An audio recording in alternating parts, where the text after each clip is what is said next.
오늘 우리에게 주시는 말씀은 출애굽기 10장 21절에서 29절 말씀을 보도록 하겠습니다.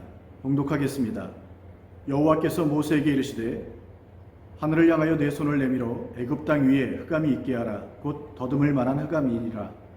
모세가 하늘을 향하여 손을 내밀매 캄캄한 흑암이 3일 동안 애굽 온 땅에 있어서 그 동안은 사람들이 서로 볼 수 없으며 자기 처소에서 일어나는 자가 없으되 온 이스라엘 자손들이 거주하는 곳에는 빛이 있었더라. 바로가 모세를 불러서 이르되 너희는 가서 여호와를 섬기되 너희의 양과 소는 머물러 두고 너희 어린 것들은 너희와 함께 갈지니라. 모세가 이르되 왕이라도 우리 하나님 여호와께 드릴 제사와 번제물을 우리에게 주어야 하겠고 우리의 가축도 우리와 함께 가고 한 마리도 남길 수 없으니 이는 우리가 그 중에서 가져다가 우리 하나님 여호와를 섬길 것임이며 또 우리가 거기에 이르기까지는 어떤 것으로 여호와를 섬길는지 알지 못함이니이다 하나 여호와께서 바로의 마음을 완악하게 하셨으므로 그들 보내기를 기뻐하지 아니하고 바로가 모세에게 이르되 너는 나를 떠나가고 스스로 삼가 다시 내 얼굴을 보지 말라. 내가 내 얼굴을 보는 날에는 죽으리라. 모세가 이르되 당신이 말씀하신 대로 내가 다시는 당신의 얼굴을 보지 아니하리이다. 아멘. 오늘 우리에게 주시는 말씀은 빛 가운데 살아가는 인생이라는 제목으로 함께 은혜를 나누고자 합니다. 10가지 재앙 중에 8번째까지는 성가심, 그리고 상해, 그리고 죽음으로 연결되었기 때문에 그 재앙의 강도가 점점 강해졌음을 볼 수 있습니다. 그래서 9번째 재앙은 당연히 치명적일 것이라고 예상할 수 있습니다. 하지만 기대와 달리 9번째 재앙은 흑암 재앙입니다. 이 흑암 재앙은 3일 동안 캄캄한 흑암이 지속된다는 것이죠. 그래서 어떤 이는 이 흑암 재앙이 과연 어떻게 재앙이 될 수 있느냐라고 반문할 수도 있습니다. 왜냐하면 3일 동안 지금까지 바쁘게 살아오면서 쉬지 못했는데 3일 동안 휴식을 취하면 되는 것이 아니냐, 혹은 지금까지 편하게 잠도 잘 못 잤을 텐데 이제 3일 동안 그동안 못 잔 잠을 잘 잘 수도 있다는 것이죠. 그래서 이것이 무슨 재앙이냐라고 반박할 수도 있을 것입니다. 그러나 흑암 속에 담긴 재앙은 이렇게 단순하지 않고 더 엄청난 것을 내포하고 있습니다.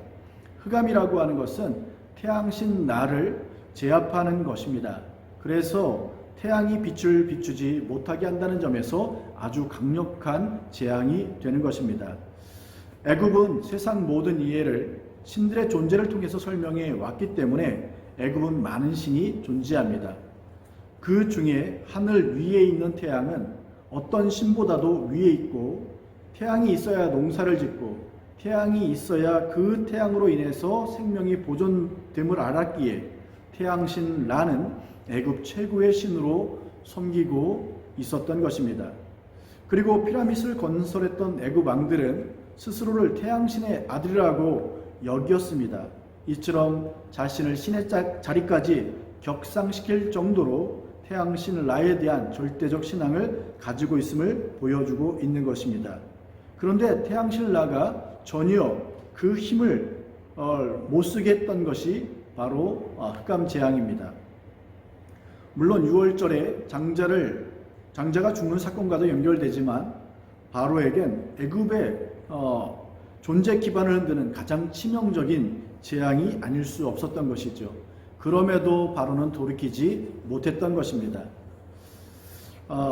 바로는 본문 24절에 보게 되면 양과 소는 놔두고 가라고 이야기합니다. 이는 하나님께 제사 드리기 위해서 필요했던 양과 소를 남겨두라는 것은 결국 하나님께 예배 드리지 말라는 것이죠. 여기서 중요한 것은 모세가 지금까지 하나님을 섬기겠다라고 바로에게 떠날 것을 요청할 때 바로의 반응을 살펴보면 그 바로의 반응을 통해서 마귀가 어떻게 우리에게 접근하는지를 알 수 있습니다. 5장 2절에 보면 안 된다라고 단칼에 거절하게 됩니다. 8장 25절에는 이 땅에서만 제사하라는 것이죠. 그리고 8장 28절에는 보내주지만 멀리 가지는 말라라고 이야기합니다. 그리고 10장 11절에는 장정만 가라는 것이죠. 결국 아이들을 볼모로 그 부모들을 붙잡겠다라고 이야기하는 것입니다. 그리고 본문 24절에 여호와를 섬기되 양과 소는 머물러 두라고 하는 것입니다. 여기서 양과 소를 머물러 두라고 하는 것은 단지 지금 제사를 남겨두라는 말이 아니라 결국 하나님께 제사 지내지 말라는 것입니다. 이것이 마귀의 목적이죠. 이 목적을 위해서 마귀는 조금씩 하나님의 자녀들에게 도전하면서 결국 하나님을 섬기지 못하게 그렇게 도전하고 유혹했던 것입니다. 우리 역시 이러한 도전이 있음을 기억하고 사단이 도전해 올 때 우리는 과감하게 하나님을 예배하는 그 삶을 포기해서는 안 될 것입니다. 성경에 등장하는 람셋은 람세스의 집이란 뜻을 가지고 있습니다. 람세스는 모세가 살던 당시 바로 왕의 이름입니다. 우리는 바로가 그 왕의 이름으로 알고 있지만 사실 역사적으로 보게 되면 세계사적으로는 이집트의 왕을 파라오라고 하고 그 파라오를 성경에서는 바로라고 하는 것입니다. 그렇기 때문에 애굽 왕 바로라고 하면 애굽 왕의 이름이 바로라는 말이 아니라 애굽 왕, 즉 바로는 애굽 바로는 그리고 이제 이름이 나오게 되는 것이죠. 그 바로의 이름이 람세스였던 것입니다. 그 람세스라는 이름을 지명으로 이제 사용하게 되는 것이죠. 출애굽기 1장 11절에는 애굽은 국고성 비돔과 람셋을 건설하게 됩니다. 이때 이 건설을 위해서 이스라엘을 힘겨운 노동과 노역을 하게 하죠. 이때 노역하는 이유가 무엇입니까? 국고성 비돔과 람셋 때문입니다. 그런데 이 국고성 비돔과 람셋이 뭐냐는 것이죠. 먼저 국고성이라고 하는 것은 바로를 위해서 곡식이나 혹은 병기를 저장해 두는 성읍을 말하고 있습니다. 그런데 바로는 스스로를 신격화하여 태양신의 아들이라고 했기 때문에 국고성이란 바로의 성읍이자 동시에 태양신을 위한 성읍이기도 한 것입니다. 그리고 비돔이란 히브리어로 피톰이고 이집트 말로는 페르아툼입니다. 이는 아툼의 집인데 이 아툼이 누구냐? 바로 태양신 라를 저녁에는 바로 아툼이라고 불렀다는 것입니다. 그래서 비돔이란 아툼의 집으로 결국 태양신 라의 집을 의미하는 것입니다. 그러므로 하나님을 섬겨야 할 이스라엘 백성들이 지금 애굽에서 어떤 삶을 살아가고 있는 것입니까? 태양신 라의 집을 짓고 그의 성읍을 짓는 일에 인생을 바치며 살아가고 있더라는 것입니다. 그리고 람세스 즉 바로의 집을 의미합니다. 당시 모세란 이집트 말로 태어난다는 뜻이 있습니다. 그래서 애굽엔 모세라는 이름이 많았고 왕들 역시 그 이름을 써서 투투모세나 아모세라는 이름을 썼습니다. 지금 바로의 이름이 람세스입니다. 람세스라고 하는 그 단어를 보면 태양신 라와 태어난다는 모세란 단어가 합쳐진 것입니다. 그래서 태양신 라로부터 나왔다는 뜻이 되기 때문에 태양신의 아들이라고 여기는 것이죠. 그래서 람세스의 집이란 뜻의 람셋이란 결국 국고성을 짓는 것을 말하는 것입니다. 그런데 람셋은 성경에 어디에 처음 등장합니까?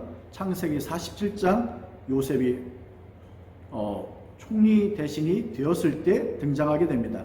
람셋은 요셉 가족이 애굽에 거주할 땅으로 주어졌지만 요셉이 죽고 세월이 지나 그들이 거주했던 람셋은 국고성으로 건설되고 있는 것입니다. 이는 하나님을 섬겼던 그 람셋이 결국 태양신을 위한 성으로 전락했음을 보여주는 것입니다. 그런데 10가지 재앙이 끝나고 이제 출애굽이 시작되게 되는데 그 시작되는 곳이 어디입니까? 바로 출애굽 12장에는 람세스를 떠나서입니다. 즉 애굽의 출애굽의 첫 출발 장소가 람셋이 되는 것이죠. 이를 통해 주는 메시지는 우리가 누구 자녀냐는 것입니다. 람세스란 태양신 라와 태어난다는 모세란 단어가 합쳐진 단어기에 람세스는 태어난다는 모세 앞에 라가 있지만, 그러나 하나님의 종이었던 그 모세, 그래서 람세스와 싸웠던 그 모세는 라가 없음을 보게 됩니다. 그리고 모세란 애굽 말로는 그냥 태어난다는 뜻을 가지고 있습니다. 하지만 히브리 말로는 메쉬라는 말이 있는데 물에서 건졌다는 말이죠. 이 말은 모세와 번역이 똑같기 때문에 메쉬를 모세라고도 하는 것입니다.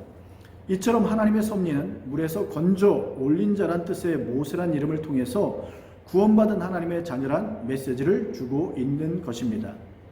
하지만 애굽 왕 파라오들은 모세 앞에 다른 이름을 붙임으로 그 태어난 출처가 무엇인지를 보여주고 있습니다.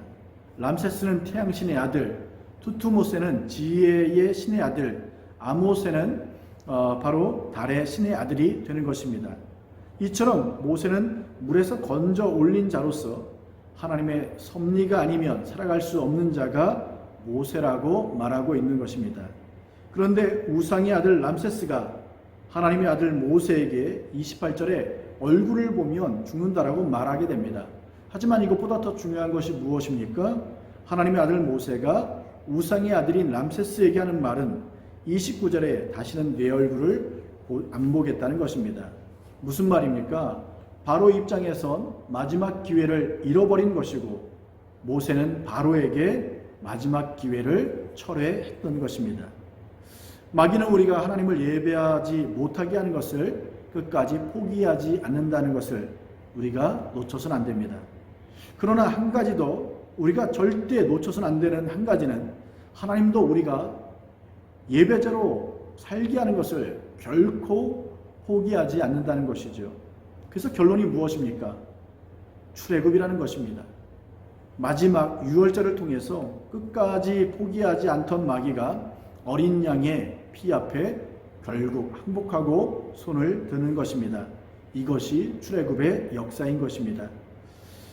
하나님이 포기하지 않으면 마귀는 절대 이길 수 없고 하나님의 계획을 방해할 수도 없습니다. 우리 역시 출애굽을 위해 피 흘려 죽기까지 한 하나님의 사랑은 결코 포기될 수 없음을 잊지 말아야 합니다. 그러므로 우리 인생을 람세스로 살아갈 것인지 아니면 모세로 살아갈 것인지 이제 결단해야 하는 것이죠. 하나님의 모세로 살아갈 때 어떤 역사가 있게 됩니까?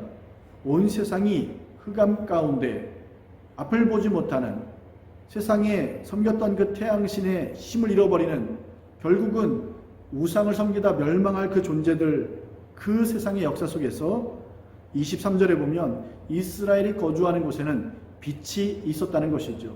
즉 하나님의 빛, 생명의 빛, 능력의 빛 속에서 하나님의 자녀들은 생명의 삶을 살아가고 생명의 열매를 맺는 복된 삶을 살게 되더라는 것입니다.